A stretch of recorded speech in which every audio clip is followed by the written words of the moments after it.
Hi, I'm Sophia State, and this is the absolute state of the research. I'm going to talk today about the idea of the monstrous in Kamen Rider. And 2021 is the 50th anniversary year for Kamen Rider. So it's a great time.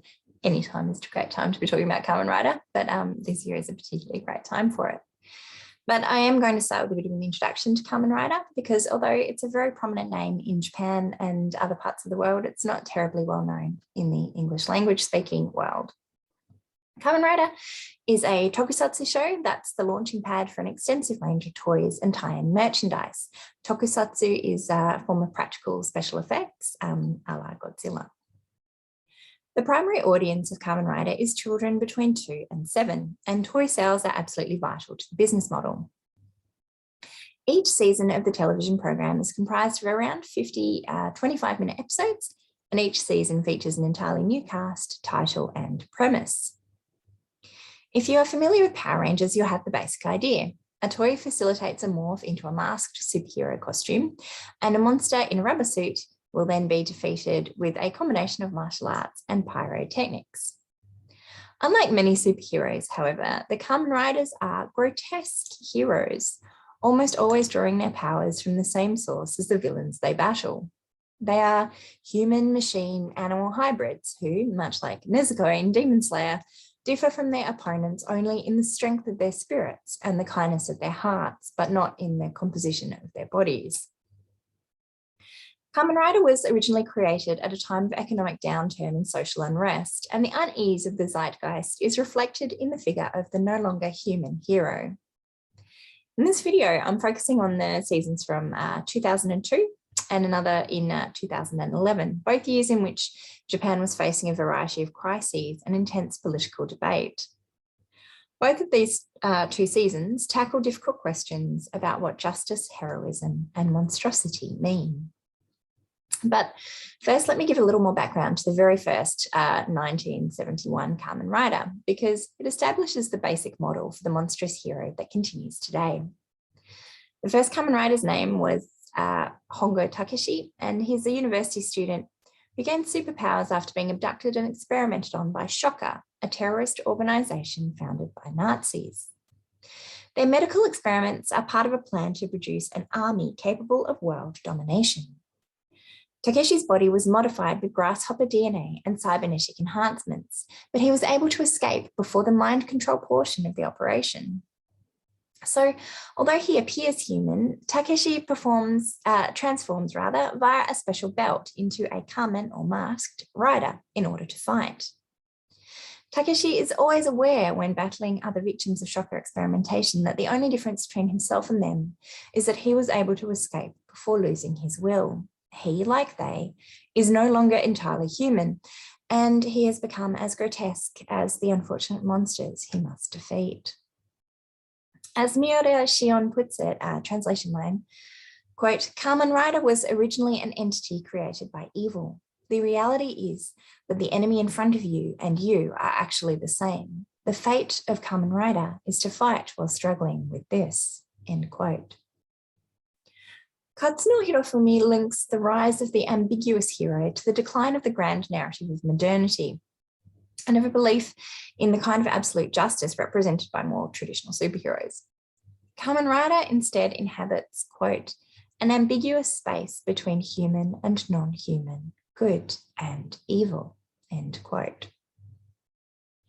In the early years of the franchise, this ambiguity remained largely centered on the figure of the hero. Shocker are unambiguously evil and unsympathetic. For ordinary people who have been subjected to mind control and experimentation, there is compassion, but in terms of the central conflict, there's no question that destroying Shocker is correct and moral. A gradual shift toward more sympathetic villains began in the 1980s, and the blurring of the boundaries between hero and villain reached its most intense in 2002. With Kamen Rider Ryuki's ambivalent response to the Bush administration's so-called War on Terror. Before taking a closer look at this season, though, I just want to briefly contextualize the impact of war memory on the development of Kamen Rider. Kamen Rider's creator, Ishinomori Shotaro, was a member of the Yakeata Sedai, or the Burnt Ruins generation. people who were children during the Second World War and experienced the fire and nuclear bombings of Japan, and then grew up amidst the burnt out ruins. Roman Rosenbaum argues that this generation, or perhaps more accurately microgeneration, quote, later subconsciously released the pent-up trauma of their early childhood experiences throughout their adult lives in their body of work, end quote. Ishinomori was not alone in this experience, of course. Other members of the early Kamen Rider creative team were of a similar age.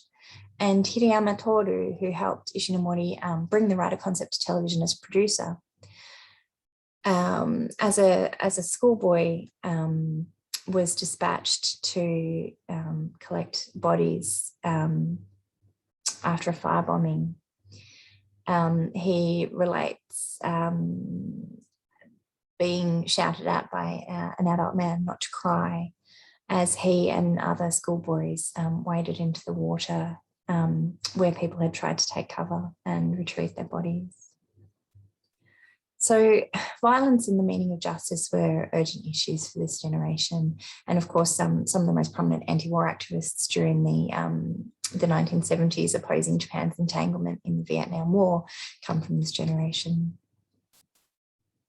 So moving ahead now into the 21st century, Ryuki was in the planning stages when the 9/11 terrorist attacks occurred, and TV Asahi, which is the station that airs Kamen Rider, immediately sent a directive to producer Shirokura Shinichiro stating, quote, now more than ever, we must teach children about justice, end quote.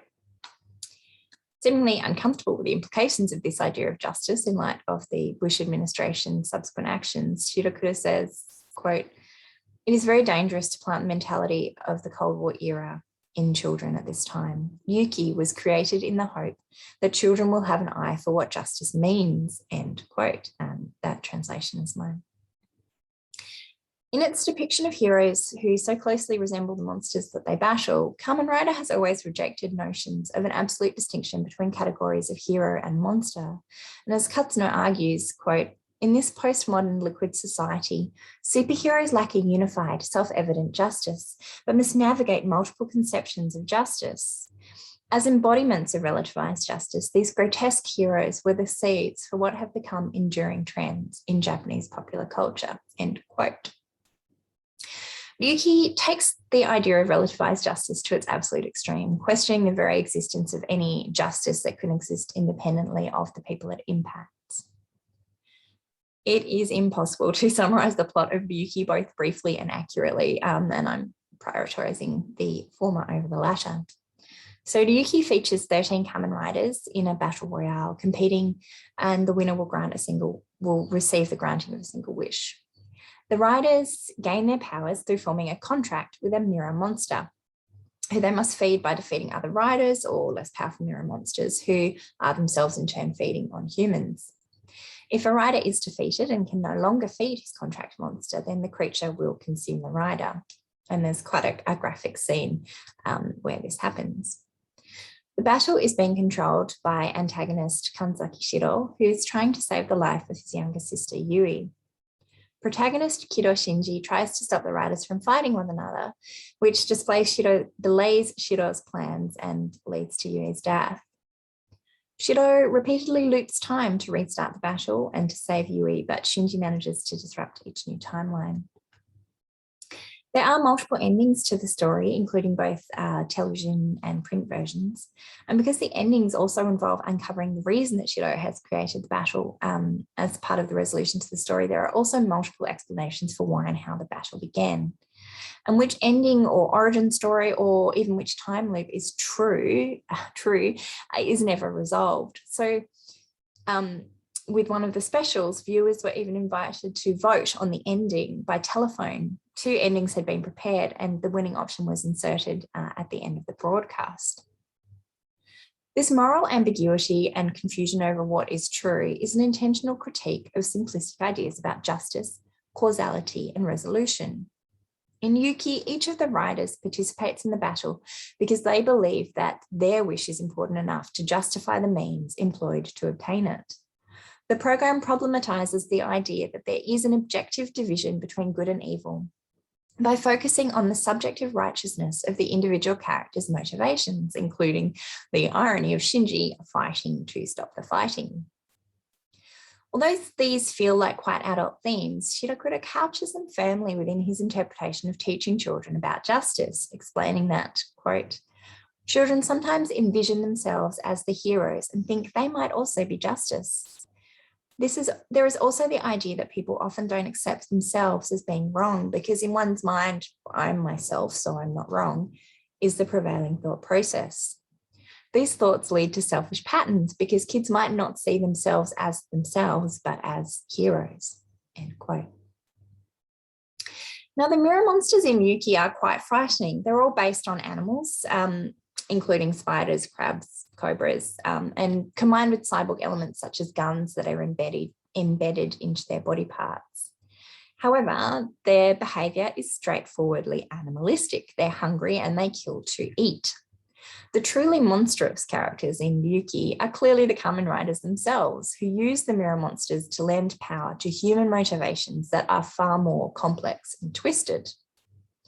Although many of the riders have sympathetic motivations, such as saving the life of a loved one, one, Kamen Rider Oja, simply enjoys violence, and if he were to win, his wish would be to fight the battle all over again. But crucially, Oja is still a Kamen Rider, and he appears alongside the more sympathetic Kamen Riders in ensemble cast films and games.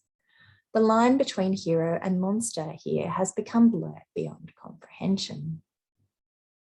Much as the original season of Kamen Rider responded to economic and social upheavals with its reassessment of the role and figure of the hero, Kamen Rider Yuki draws attention to fears of and for its child audience in response to both domestic economic disaster and global events. In Kamen Rider Yuki, the trope of the unwishing victim being turned into a Kamen Rider through biomechanical enhancement is discarded entirely. Anyone can become a Kamen Rider simply by entering into a contract with a mirror monster. And the opening song shows a variety of people, including a middle-aged woman and a little boy holding cards, implying that it really could be anyone, even a child. No longer grotesque because of powers beyond their control, this new generation of Kamen Riders choose grotesquerie and risk their lives to obtain their desire. Shirokura's comment about the danger of children uncritically viewing their own actions as being just draws attention to an important shift taking place at the turn of the millennium. Monsters were no longer just something to protect children from, but increasingly children themselves were being viewed as potentially monstrous.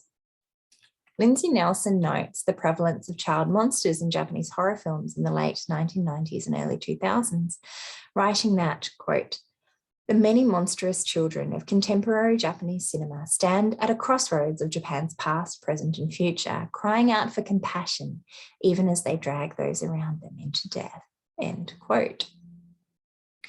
There is, of course, a world of difference between depictions of monstrous children in adult media and depictions of monsters in children's media. And I don't mean to conflate or confuse the two. Both kinds of monsters are, however, influenced and in turn influence wider social discourses and anxieties. Although Kamen Rider Yuki featured adult actors, teenagers began to appear in leading roles with increasing frequency from the mid-2000s. It foreshadows the shifting of social attitudes toward children through intertextual references to the film Battle Royale from the year 2000, which was also distributed by Kamen Rider's producer Toei. Battle Royale centres on a school class forced to kill one another until only one child survives. They've all been fitted with explosive collars, and any child refusing to participate will have their collar remotely detonated, killing them. The battle between the Kamen Riders in the Yuki is also a battle royale, and although the core audience of very young children would probably not have made the intertextual link to the film, the association would have been strengthened for older viewers by the use of "those who don't fight won't survive" as the catchphrase for Kamen Rider Yuki. And Battle Royale's director, Fukusaka Kinji, comments that he felt a connection to the thematic linking of violence and children because of his own experiences as a member, again, of the Yakiato Serai generation. He had worked in a munitions factory during the war that was frequently targeted by bombs. He was a child at the time, a young teenager. And he describes hiding under and later having to dispose of the bodies of his friends killed in those attacks. So this seed of monstrous children that was sown in Yuki fully emerged 10 years later in Forze, Kamen Rider Forze, which is set in a high school. The setting is modelled after media representations of American high school life, such as the High School Musical. And it features tropes such as cliques of jock Scots and mean girls, a cafeteria that serves burgers and fries, and varsity jackets, tropes that are totally foreign to the Japanese high school experience. And the jocks even play American football, just as not a popular game in Japan. But it does also feature iconic aspects of Japanese school life, like bukatsu, school trip to Kyoto, and bunkasai. Both the riders and the monsters in this season, and this is the reason I'm discussing it, are students. As is the usual pattern in Kamen Rider, the heroes and villains both draw on the same source for their powers. In this case, the cosmic energy, which is delivered into their bodies via astro switches. The pure-hearted protagonist, Gentaro, this energy transforms him into Kamen Rider Forze. For his embittered classmates looking for a way to resolve grievances and abuses arising from the rigid social stratification of the school, widespread bullying and academic pressures, the same energy renders them monstrous. Kim Se-young reads this as, quote, suggesting that the technology merely magnifies the monstrosity that is already within the student's interiority, end quote. And in her analysis of children in Japanese horror films, Nelson writes that these monstrous children embody, quote, the hopes and ideals projected onto the faces of countless children, even as they represent the perceived threats to those hopes and ideals, end quote. However, as with most seasons of Kamen Rider, Forze lays the blame for the difficulties that turn these children into monsters squarely at the feet of the preceding generation. And unsurprisingly, given the role played by members of the Yakiata Sedai in the program's creation, Kamen Rider has made the betrayal of young men by their fathers a central theme. In Forze, the intense pressures of the school system are a result of the ineptitude and selfishness of the teachers and parents. And it's ultimately revealed, spoilers if you haven't seen the show, that the villain responsible for giving the astro switches to the grudge-bearing students is none other than the school's principal.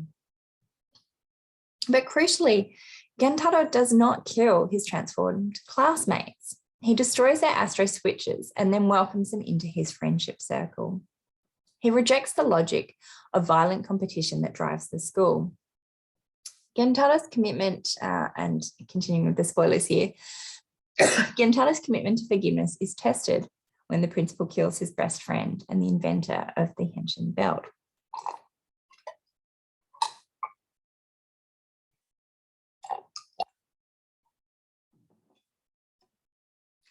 Gentaro's commitment to forgiveness is tested when the principal kills his friend and inventor of the henshin belt.